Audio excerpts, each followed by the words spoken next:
So 3 things that I really admire and love about Missy. Number 1 is her empathy.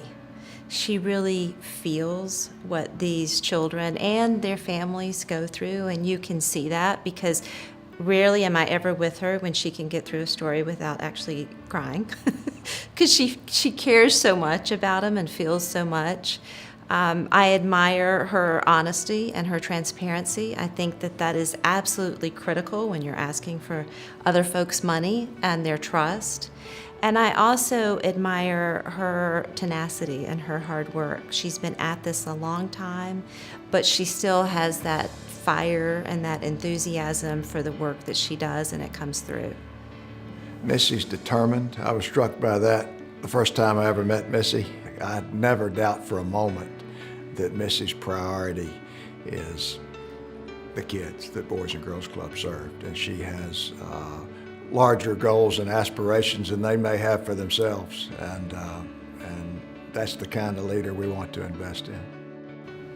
It was my privilege to know Tom Garth.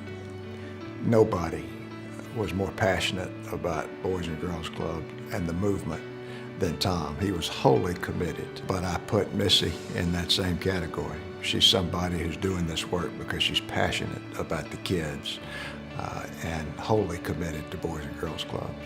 I like to say Missy has this fire that an organization like this needs, and it's great for a leader to have that fire. We were in DC for Youth Advocacy Day. The main goal was, of course, to have fun, but we were gonna go and talk to our congressmen, senators about Boys and Girls Clubs. And Missy brought us to be examples of the Boys and Girls Clubs and have us actually talk to them and not her. She's talking like Congressman Westmoreland. She's like, all right, Mr. Westmoreland, these guys want to come talk to you about Boys and Girls Clubs. Hear out what they have to say. And then me and Pharaoh just start talking for like 30 minutes. We're in his office for like 30 minutes. She just believed in us.